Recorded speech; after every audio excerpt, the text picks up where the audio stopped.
मैं गई थी अपने मौसी के लड़के की शादी में गाँव। और गाँव में ये जो मंडप होता है इसमें कई चीज़ों को जोड़ के बनाया जाता है। शहरों में तो टीन में लगा दिया जाता है, बट गाँव में ज़मीन को खोद के ही लगाया जाता है। और ये मेरे मौसी के लड़के का नाछू हो रहा था, जिसको बोलते हैं, और आप लोगों के यहाँ क्या बोलते हैं मुझे नहीं पता, बट मेरे यहाँ तो नाछू बोला जाता है, जिसमें ये रंग लगाया जाता है। और लड़के की माँ उसके मुंह को ढक के बैठती है, क्योंकि लड़का अपने खुद के इसको रंग को लगते नहीं देख सकता है। तो लड़के की माँ इसको ढके बैठी रहती है जब तक कि हो नहीं जाता है। और जो हमारे यहाँ सुहासिन होती हैं या नाउन होती हैं, जो भी है, वो इस वर्क को करती हैं। तो मेरी मम्मी भी बगल में बैठी हुई थी, क्योंकि मेरी मम्मी और मौसी दो बहनें हैं।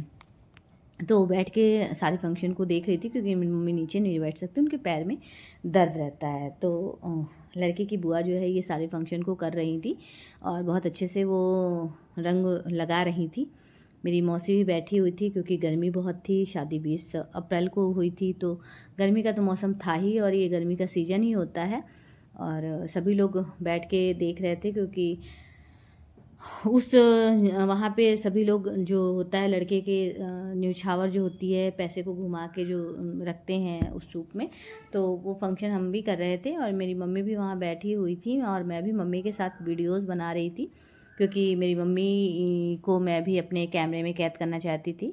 और मैं अपनी मम्मी को बना रही थी। फिर सब लोगों ने कहा कि यार आप भी रंग लगवाओ, आप भी रंग लगवाओ। मैंने कहा ठीक है, मैं लगवा लेती हूँ, बट थोड़ा सा अच्छा से सुंदर सा लगाइएगा, क्योंकि मुझे रंग लगवाना बहुत अच्छा लगता है। क्योंकि पैरों में जो रेड रेड लगता है, तो जिसको महावर भी बोलते हैं, आलता भी बोलते हैं, सब लोग लगवाते हैं, मुझे भी अच्छा लगता है। तो मैं अपने पैरों में उसको लगवा रही थी। मैंने कहा इस पल को भी मेरे वीडियो में कैद कर दीजिए। तो मैं उसको वीडियो भी बनवा रही थी, और मैं अपने रंग लगवा रही थी अपने पैरों पे। फिर मेरे मौसी के लड़का तैयार हो गया था बारात जाने के लिए, और मैंने उसके साथ फ़ोटो वगैरह ली, और मेरे मम्मी पापा ने सब ने फ़ोटो खिंचवाई, और सभी लोग बारात के लिए रेडी हो गए थे। फिर हम लोग भी बारात वहाँ पहुँच चुके थे। बारात पहुँचने के बाद गेट की एंट्री हो रही थी, और मैं उस गेट की एंट्री में मैंने अपने भाई से कहा यार थोड़ी सी मेरी एक वीडियो बना दो। लेकिन कोई सुनता नहीं है आजकल की लो वीडियो, क्योंकि सब तो अपना अपना कैमरा लेके खुद ही अपनी अपनी वीडियो बनाते रहते। बहुत कहने पर उसने मेरी बनाई। उसके बाद मेरे पापा और मेरे मामा हम लोग साथ ही में एंट्री कर रहे थे, तो उन्होंने हमारी साथ में भी बना दी। और हम लोग साथ में फिर अंदर आए। उसके बाद मैंने अपने भाई से कहा यार मेरी एक ऐसे भी बना दो, तो उसने चिल्लाते हुए कहा लाओ बना देता हूँ। तो मैंने कहा ठीक है यार बना दो यार, कोई है नहीं तो मैं क्या करूँ। क्योंकि मेरे हस्बैंड आए नहीं हुए थे शादी में, उनके पास काम था, तो वो बिज़ी होने की वजह से नहीं आ पाए थे। तो मैंने शादी अकेले ही अटेंड की थी। उसके बाद बारात की तैयारी हुई, और हम बारात में पहुँच गए। बारात ने बहुत धमाल मचाया, सभी ने डांस किया, खूब मस्ती की, फुल गाने ऐसे बज रहे थे, बहुत मज़ा आता कि पैर रुकने का नाम ही नहीं ले रहे थे। जो नहीं भी डांस करना चाह रहा था वो भी डांस करते, क्योंकि बारात की जो खुशी होती है, जो बारात का जो माहौल होता है, जो ये समय होता है, सभी इसमें बहुत ही इंजॉय करते हैं। मेरी सिस्टर्स थी, ये मुझसे बड़ी हैं, और इनके बगल में भी मेरी एक सिस्टर्स है, ये हैं जो दोनों। और मैं मेरी सभी सिस्टर्स वर्किंग ही हैं, और मैं खुद भी एक वर्किंग हूँ।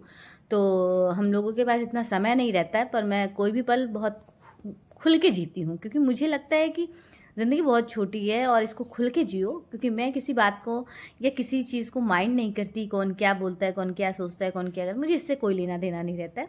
मैं जहाँ भी जाती हूँ मुझे बहुत खुल के इंजॉय करना बहुत अच्छा लगता है, क्योंकि मुझे लगता है ये पल मुझे दोबारा नहीं मिलेंगे, और इस पल को बहुत ही खुल के मैं जी लूँ। तो मैंने फुल मस्ती, फुल एंजॉय किया, और मुझे बहुत अच्छा लगा। क्योंकि बारात बहुत कम ही एंजॉय करने को मिलती है, लड़कियों की तो बहुत मिलती है, बट लड़कों की तो बहुत कम ही मिलती है। तो मेरे भाई जो है रथ में बैठे हुए थे, और वो धीमे धीमे चल रहे थे, पर हम लोग तो धमाल मचाते हुए चल रहे थे। और जो बारात के जो गाने होते हैं वो एक से एक ऐसे लगते हैं कि मज़ा ही आ जाता है। लेकिन थोड़ी देर में लोग थक रहे थे, फिर डांस कर रहे थे, फिर थक रहे थे, फिर डांस कर रहे थे। हम लोगों के साथ भी ऐसा ही था, क्योंकि कभी कभी थक जाते थे, फिर डांस करने लगते थे, फिर थकते थे, फिर डांस करने लगते थे। क्योंकि जो दूरी थी गेस्ट हाउस की और जहाँ से बारात लगी थी उसकी दूरी थोड़ा ज़्यादा थी, लेकिन इस में पता नहीं चला, और सभी पैसे इतना वो कर रहे थे कि भाई। लेकिन बाद में ये लास्ट बीच में ही किसी ने फॉग कर दिया और स्प्रे कर दिया, जो कि बहुत ही गंदा लग रहा था, बेकार लग रहा था। लेकिन इस समय किसको क्या कहें, कहना नहीं चाहिए था। तो हम लोगों ने इसको इग्नोर किया, और हम लोग फिर से डांस करने में लग गए। क्योंकि मेरे मौसी के ही लड़के की शादी थी, तो अगर हम नहीं भी करते तो अच्छा नहीं लगता ना, तो इस वजह से हम ये चीज़ नहीं सोचते हैं कि हमें कौन कह रहा कौन नहीं। हमने अपना फुल एंजॉय दिया, फुल समय दिया और बहुत अच्छे से बारात भी अटेंड की और सभी लोग, मेरी पूरी फैमिली ही थी और बहुत अच्छा लग रहा था सभी लोग। लेकिन बीच फिर उसके बाद थक गए और हम लोग गेस्ट हाउस पहुँच गए। मेरा भाई भी थक गया था, उसका कहना था यार जल्दी से खाना वाना खाओ और फिर जमाल वमाल हो जाए, फ़ोटो सेशन हो जाए, उसके बाद चलते हैं हम लोग घर निकलते हैं। क्योंकि अब यहाँ रात में तो जो लड़का है भाई उसकी तो शादी होनी, तो वो तो रहेंगे। और फिर मैं अपनी वीडियो बना रही थी। वीडियो बनाने का ये हुआ कि जल्दी से अब निकलते हैं क्योंकि गर्मी भी बहुत थी और घर के लिए निकलना था और सुबह फिर लड़की का वेलकम करके हमें अपने शहर के लिए भी निकलना था क्योंकि समय बहुत कम था, छुट्टियां ज़्यादा ले चुके थे हम।